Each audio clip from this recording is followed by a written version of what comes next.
Hello यार। तो आज के इस वीडियो में हम देखेंगे कि जो लोग क्लास 9th में हैं या 10th में हैं या जो फिर 11th या फिर 12th यानी 11 या 12 में हैं, किसी भी बोर्ड में हैं, तो उनके पास क्या क्या ऑप्शन है और वो क्या क्या कर। हम मेनली देखेंगे कि 11th और 12th वाले क्या कर सकते हैं, क्योंकि 9th और 10th वालों को अपने बोर्ड्स पे फोकस करना चाहिए मेरे हिसाब से, और उनको और कहीं नहीं देखना है। जो 11th और 12th हैं, खासकर जो अब 12वीं में हैं, उन्हें 12वीं के बाद क्या करना है, क्योंकि ऐसा होता है हमारे यहाँ यूपी साइड में या बिहार साइड में बताते नहीं है कि आपके पास क्या ऑप्शन है। तो 12th के बाद बच्चे को अचानक से पता लगता है तो वो कहीं भी एडमिशन लेते हैं। ये बात बहुत गलत है। तो आप इस वीडियो को पूरा देखें।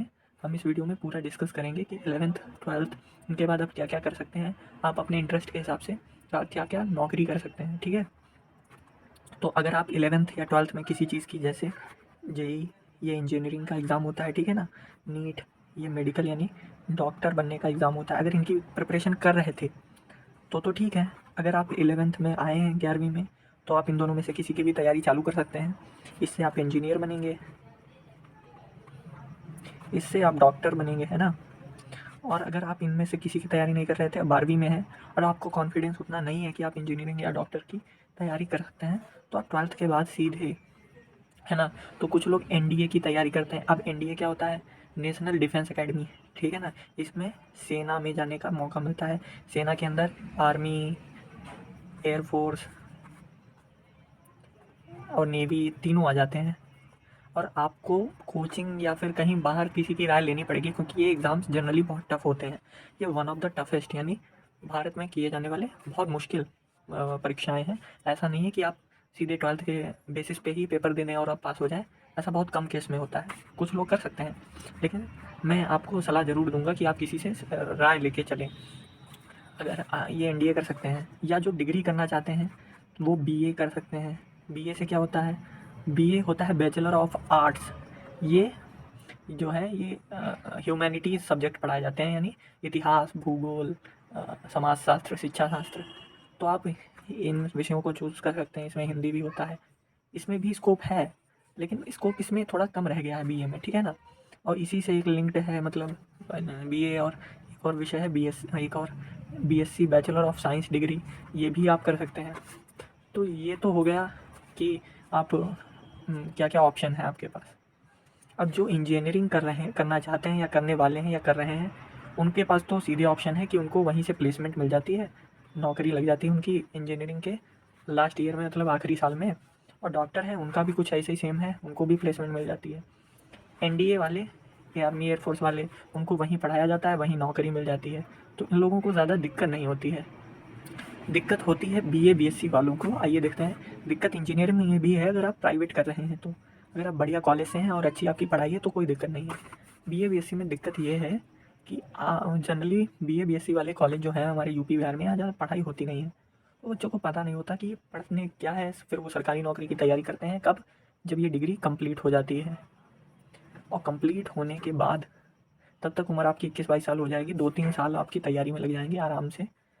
2-3 साल बाद, और चूंकि इंडिया में अब कंपटीशन इतना बढ़ चुका है, उसकी भी कोई गारंटी है नहीं, तो ये बहुत ही रिस्की। मैं आपको रिकमेंड नहीं करूँगा कि आप बीए कर लें, अगर कि आपको सरकारी नौकरी पानी नहीं है। तो अगर सरकारी नौकरी पानी है तो आप बीए बीएससी कुछ भी करें, फिर तो आपको कंपटीशन पढ़ना ही पड़ेगा। कुछ इंजीनियर भी हैं, वो सरकारी नौकरी के लिए फिर छोड़ देते हैं प्लेसमेंट, या उनकी प्लेसमेंट नहीं हो पाती, तो फिर वो मतलब कंपटीशन पढ़ने लगते हैं।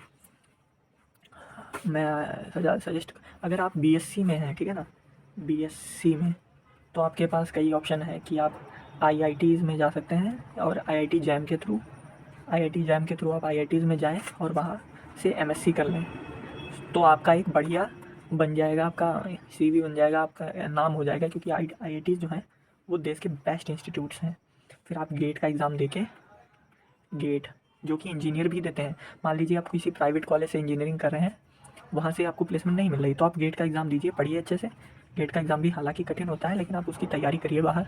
गेट का एग्ज़ाम देके आईआईटी से एमएससी कर लें, वो एमटेक कर लें, ये अच्छा रहेगा। तो आप मतलब अपने फ्यूचर में सक्सेसफुल हो सकते हैं एजुकेशन में, ठीक है ना। अगर आप फिर नीट और देखिए, नीट और जो इंजीनियर हैं जो अच्छे कॉलेज से कर रहे हैं, उनको कोई दिक्कत होती ही नहीं है ज़्यादातर, कि भारत में इंजीनियर्स की संख्या भी बढ़ गई है और उनको जॉब देने वाली कंपनीज़ की भी। दिक्कत है बीए बीएससी वालों को, तो मैं बीएससी वालों को कहना चाहूँगा, क्योंकि मैं भी बीएससी से हूँ, तो वो अपने फ्यूचर पे ज़्यादा ध्यान दें। वो जेस्ट या TIFR, ठीक है ना, या फिर IIT जैम, इन सब एग्ज़ामों की तैयारी करें, ताकि आप एक बढ़िया इंस्टीट्यूट में जा सकें। और इसमें से TFI वगैरह में तो आपको फेलोशिप मिलने लगती है, और आप Tata institute of fundamental research, यहाँ पे आपको सैलरी मिलने लगती है 40,000 से लेकर, और आपकी पढ़ाई भी चालू हो जाती है। पढ़ाई भी चालू रहेगी, आपको सैलरी भी मिलती रहेगी, इससे अच्छा क्या चाहिए, है ना। और जो BA BSc वाले हैं, BA वाले हैं, मैं उनसे कहना चाहूँगा, आप अपने सब्जेक्ट पर फोकस होके पढ़िए, क्योंकि जो कंपटीशन है ना, जो कंपटीशन है, इसका दायरा बहुत बढ़ गया है। क्योंकि इंडिया में देखिए 125 करोड़ लोग रहते हैं, उसमें से 20-30 करोड़ तो युवा ही हैं, वो सब, उसमें से 10-12 करोड़ लोग हैं, एक फॉर्म पड़ेगा तो उस पर 10 लाख लोग होते हैं। इतना कंपटीशन है, तो उनको 10 लाख में से अगर 1000 लोग सेलेक्ट करने हैं तो वो कैसे करेंगे, छांट के करते हैं। इसलिए मैं आपसे कहूँगा कि आप सब्जेक्ट का डीप नॉलेज रखिए। हमारे यहाँ कल्चर है नहीं यूपी बिहार में कि किसी सब्जेक्ट को डीपली पढ़ना है कि नहीं पढ़ना है। तो मैं आपसे बिल्कुल सजेस्ट करूँगा कि आप जो भी आपके सब्जेक्ट हैं, इर्रिस्पेक्टिव कि वो आपके आगे काम आने वाले हैं नहीं, आपका मन लगता है नहीं कि लगता है, आप उन सब्जेक्ट को डीपली पढ़िए, क्योंकि ये आपके आगे हर विषय में काम आएंगे। कॉम्पिटिशन में तो आजकल साइंस से लेकर सोशल स्टडी सब कुछ पूछ लेते हैं, कुछ छूटा ही नहीं साइंस से, मैथ्स भी है। तो आप अवॉइड मत करिए किसी सब्जेक्ट को, मैं आपको लिख के दूंगा, don't avoid, don't avoid subjects. और हाँ, सबसे ज़रूरी बात, आपको इंग्लिश आनी चाहिए, ये बहुत ज़रूरी चीज़ है। आपको कोई नहीं बताएगा, अगर आप यूपी बोर्ड से हैं या बिहार बोर्ड से हैं, यहाँ शिक्षा व्यवस्था उतनी अच्छी है नहीं।